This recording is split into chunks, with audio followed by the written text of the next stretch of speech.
এশাকের নামাজের পরে কুরআন তিলাওয়াত করতেন, আর আমি আব্দুল কাদের জিলানী সশরীরে আমার মার পেটের ভিতরে আমি কোরআন শরীফ মুখস্থ করতাম। বলি সুবহানাল্লাহ। এই গাউসে পাকের নামে মসজিদ হয়েছে। তো গাউসে পাক খালি জানি গাউসুল আজম সাহেব মধ্যে, কিন্তু গাউসে পাককে কেমন বেড়া মাতার জাথরি যার নামে এই মসজিদটার নাম সংরক্ষণ করা হয়েছে। আল্লাহ পাক তাকে কত ক্ষমতা দিয়েছে, তার বাস্তব প্রমাণ কি? তিনি যে মার পেটের ভিতরে কোরআন তিলাওয়াত করলেন, তার প্রমাণটা কি? তিনি যখন বয়স মনে করেন 1 বছর হয়েছে, তখন আমরা হুরুতারে নিয়ে আসি মসজিদে যাই না লেখাপড়া করার জন্য। তখন মসজিদে দেওয়ার পরে এখন হুজুরের সবক দিছে আমাদের ইয়াকুব হুজুর সাহেব। বল আউযু বিল্লাহি মিনাশ শাইতানির রাজীম। বড় ফুরি কই কি জানেন? বিসমিল্লাহির রাহমানির রাহিম। ইরে বেটা তোর সবক দিলাম আউযু বিল্লাহ পড়তে, তুই বিসমিল্লাহ কস কেমনে? আল্লাহু আকবার বলি। ও মন ওইটা মা হিয়াই তো পারে, কি কোন মা শিখাইতে পারে না। এবার হুজুরে আবার সরব দিছে, বলো আলিফ লাম মিম।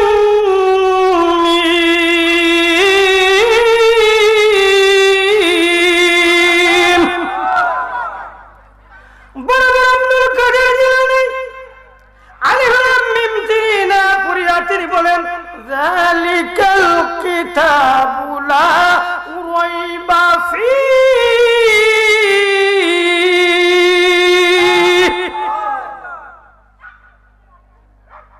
প্রতিদিন সকালে বুদ্ধি আছে ছুটি দিয়া কি গো মা তোমার ফুলারে কইছো আমার এখানে কোরআন শরীফ শিখাইতাম।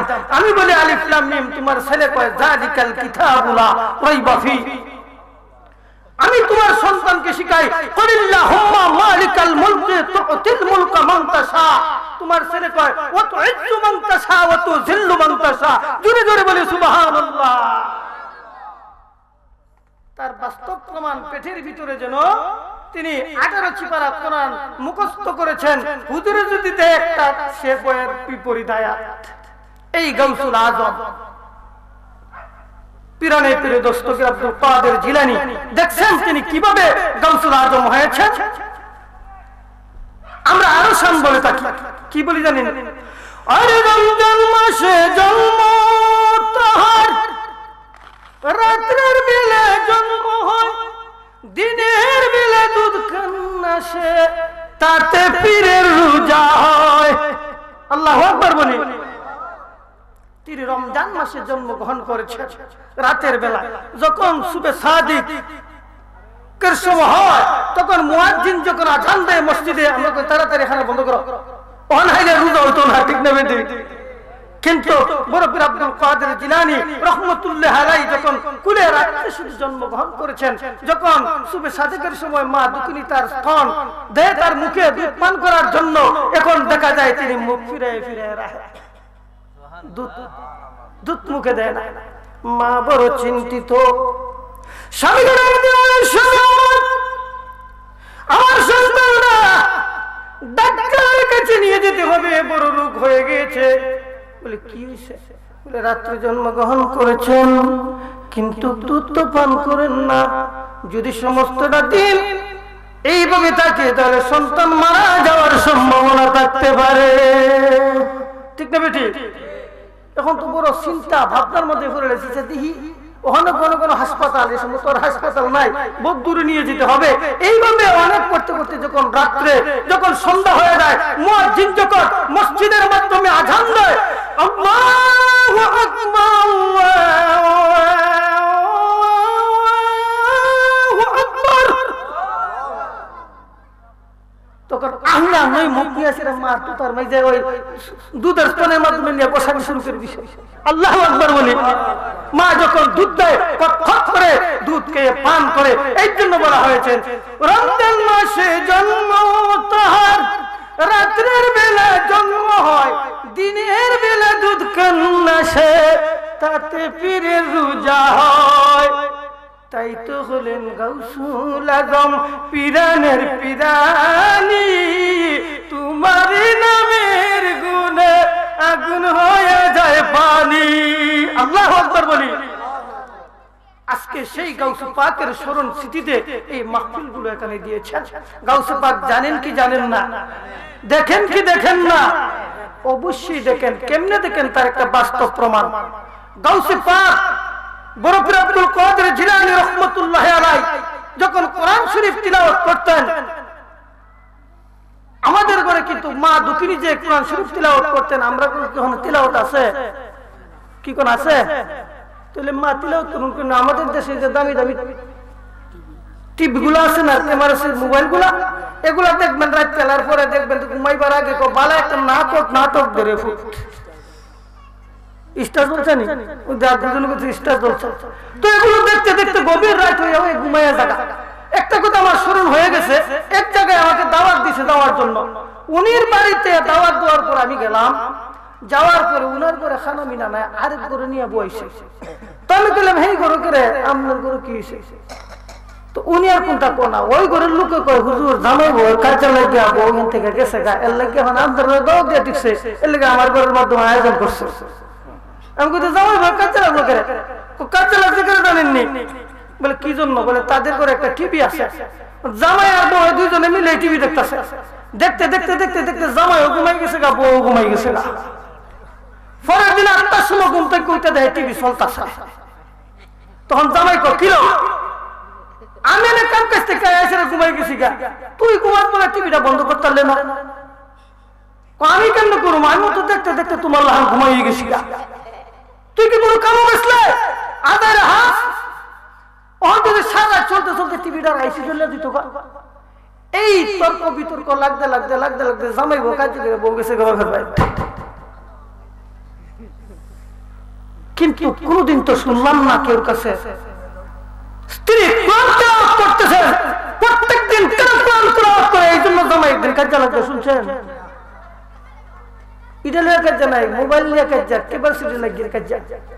আব্দুল কাদের জিলানী বলে, শোনো, যদি কোনো বিস্কুটের ফ্যাক্টরি এর ভিতরে যদি বিস্কুট ঢুকাইয়া বেশি জাল দেওয়া হয়, বিস্কুট বেতলা হয়ে পুড়ে যায়।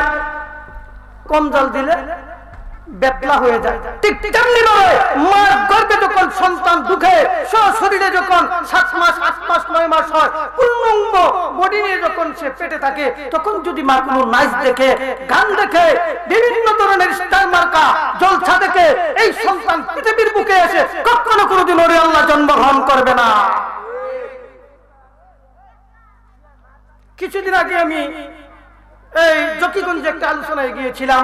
আমার আগে যে বক্তা আলোচনা করেছে তিনি একটা ছন্দন বলেছেন, আমার খুব সুন্দর লাগছে। আইনরে টেডি জাবানা বেটেনতে বেলাউস পিন্দে টেডি মাইজে দিয়া বাইরিতা হে ফাঙ্গাস মাছের ফেডি। আমি কইলাম বাস্তব, ঠিক না বেটি? একেবারে বাস্তব। এই ফেডি দেখে ছেলেরা রে ভাই কি পিডিস পিডিস করে, ছেলেরা পিডিস পিডিস করলে রে ভাই কি গজব হয়। মার গর্বে গরি আল্লাহ নাহি জন্ম লয়। হযরত মুরাব্বির দস্তকের বলে দুনিয়ার মানুষ, আমাদের মা হলো আমাদের ওলি আল্লাহ। সন্তান পৃথিবীতে জন্মগ্রহণ করার পেটুরি রে দুনিয়ার মানুষ। মারা যদি সন্তানকে নিয়ে যদি শৃঙ্খলার কাজে ব্যবহারে পরিণত হয়, তাহলে সন্তানটাও নষ্ট হয়ে যায়। আর যদি প্রত্যেকদিন নামাজ আদায় করে আর কোরআন তিলাওয়াত করতে থাকে, সন্তানটাও দুনিয়াতে ওলি আল্লাহ ভূমিষ্ঠ হয়, ঠিক না বেটি? এই জন্য আমি তিলাওয়াত করেছিলাম, ইয়া আইয়ুহাল্লাযীনা আমানুস্তাঈনু।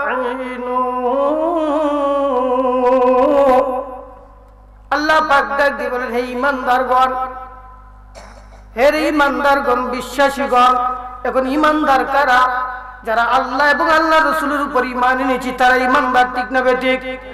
আল্লাহ বলেন তাদেরকে সম্মান করে ইয়া আইয়ুহাল্লাযীনা আমানু ইসতাঈনু বিস-সাবরি ওয়াস-সালাত ইন্নাল্লাহা মা'আস-সাবিরিন।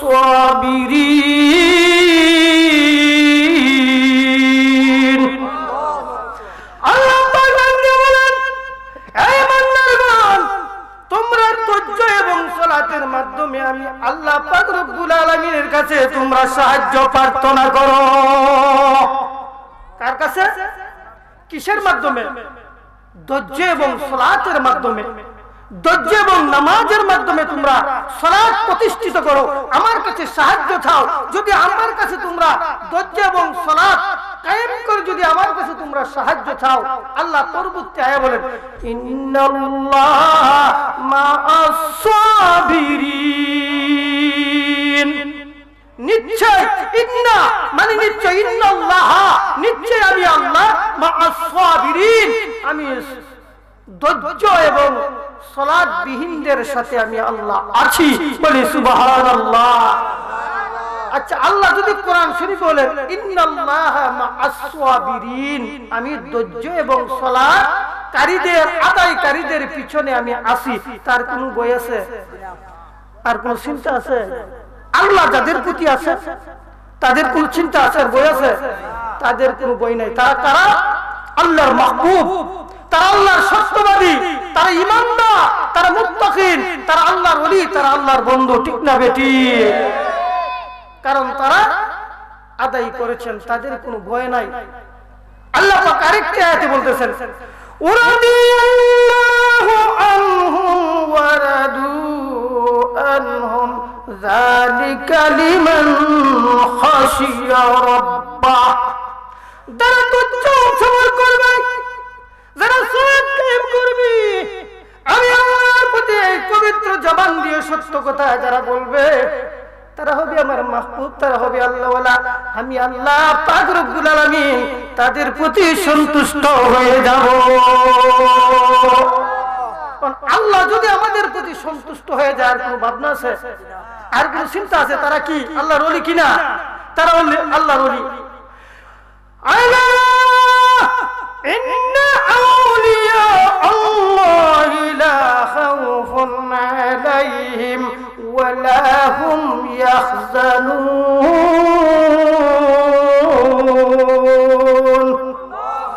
আল্লাহ পাক বলেন, আলা জেনে রাখো, ইন্না আউলিয়া আল্লাহি লা খাউফুন আলাইহিম ওয়া লা হুম ইয়াহজানুন। তাদের কোনো ভয় নাই, তাদের কোনো টেনশন নাই। তারা শুধু আউলিয়া না, এই আউলিয়া শব্দের অর্থ হলো আমার বন্ধু, তারা মুত্তাকিন, পরহেজগার, আল্লাহওয়ালা। তাদেরকে আমি আমার দৃষ্টিতে পরিচালিত করি। ঠিক না বেটি? আরেকটি আয়াতে আল্লাহ পাক, আমরা কোরআন ছাড়া কথা বলতে পারি না, আরেকটি আয়াতে আল্লাহ পাক বলেন والذين جاهدوا فينا لنهدينهم سبيلنا। আল্লাহ পাক বলেন, শুনো, যারা আমার উদ্দেশ্যে আত্মনিয়োগ করে, যারা আমার উদ্দেশ্যে পরিচালিত করে, সাধন করে, তাদের সমস্ত বডিরা আমার আদেশ বিদেশ দ্বারা পরিচালিত করে, আমি আল্লাহ তাদের হইয়া তাদের জীবনটাকে আমার নেতৃত্বে পরিচালনা করি। এই জন্য তারা দুনিয়াও বাদশা, আখিরাতও বাদশা। ঠিক না বেটি? এই জন্য আমি বলে থাকি, দুই কুলে সুলতান আউলিয়ারা, দুই কুলে সুলতান বলো না, দুই কুলে সুলতান আউলিয়ারা, দুই কুলে সুলতান। ওরে তারা কথা করতে পারে সারাটি জাহান, দুই কুলে সুলতান, তারা দুই কুলে সুলতান। তারা কখন থাকে আসমানেতে, আবার কখন থাকে জমিনেতে। ওরে পলকতে করতে পারে, পলকতে দেখতে পারে আশিকের পান। দুই কুলে সুলতান, তারা দুই কুলে সুলতান। আল্লাহর ওলিরা ইশকের বলি অগতন গোটাইতে পারে। ঠিক না বেঠিক? কিসের বলে? ইশকের বলে। তারা আল্লাহর দিদার লাভ করেছেন, তারা আল্লাহ ওয়ালা হয়ে গেছেন, আল্লাহ পাক তাদের প্রতি রাজি খুশি হয়ে গেছেন। এই জন্য তারা এনি টাইম যেই সময় ইচ্ছা সেই সাদি তারা কমপ্লিট করতে পারে। ঠিক তবে ঠিক, এই জন্য বলা হয়েছে ওয়া কারামাতুল আউলিয়াই হাক্কু। হুজুর খুতবার মাধ্যমে আছে না একটা খুতবা আছে, খুতবাতুল আহকাম। দ্বিতীয় খুতবাতে আছে ওয়া কারামাতুল আউলিয়াই হাক্কু। অবশ্যই ওলি আল্লাহগণ যা করে তা হলো কেরামতি, আর কেরামতিকে কখনো কোনোদিন স্বীকার করা যায় না। যারা কেরামতিকে আউলিয়ার স্বীকার করে তারা কোনোদিন ঈমানকে তাজা করতে পারবে না। এই জন্য এই যে আজকে গাউসুল আজম সাহেব জামে মসজিদ, এটার দৃষ্টি নজর গাউসে পাকের আছে কিনা? 100% আছে। এত তাড়াতাড়ি দ্রুত গতিতে এত সুন্দর এত সহজে এত বড় মসজিদ কখনো কোনোদিন হতে পারে না। অবশ্যই গাউসে পাকে দৃষ্টি নজর আছে। তো আমি ইনশাআল্লাহ নারে তাকবীর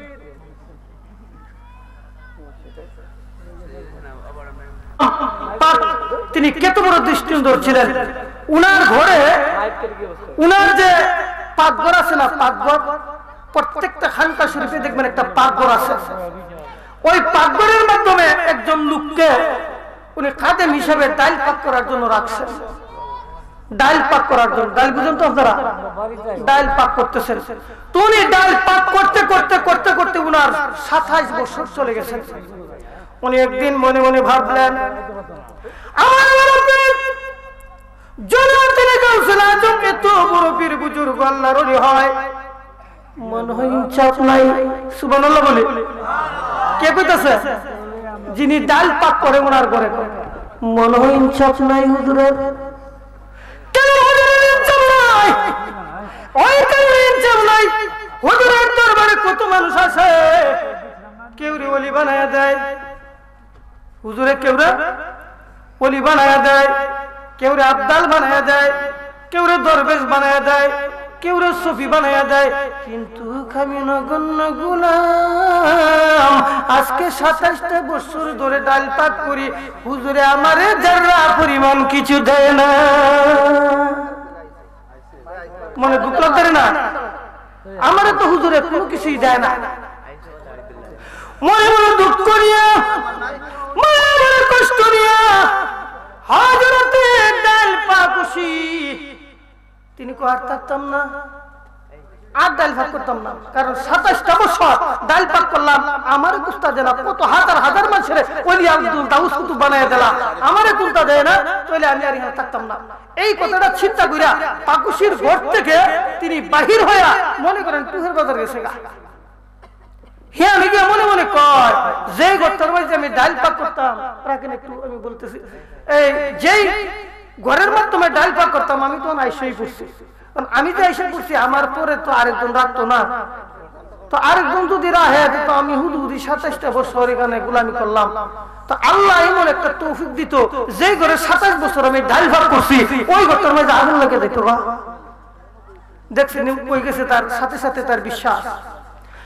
যখন তিনি বললেন প্রভু হ্যাঁ 27টা বছর ডাল পাক করেছি, এই ঘর ত্যাগ করে চলেছি এসেছি, প্রভু গো তোমার কাছে দোয়া করলাম তুমি ওই ঘরখানা আগুন লাগায়া জ্বালায়া দে। সাথে সাথে আগুন লেগে গেছে।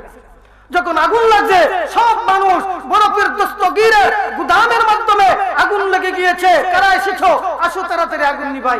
আমরা যাই কিনা? দুনিয়ার মানুষ কি আগুন নিভাইতেছে।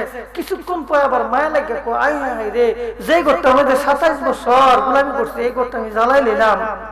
আমার একটু ফরক আল্লাহ গো আমার তো মায়া লেগে গেছে গা, প্রভু যেই ঘরটার মাধ্যমে 27 বছর গোলামি করছি আগুন লাগাই দিছ। প্রভু তোমার কাছে দরখাস্ত করলাম আল্লাহ বড় পীরের উসিলা ওই ঘরের আগুন খানা তুমি নিভাইয়া দে।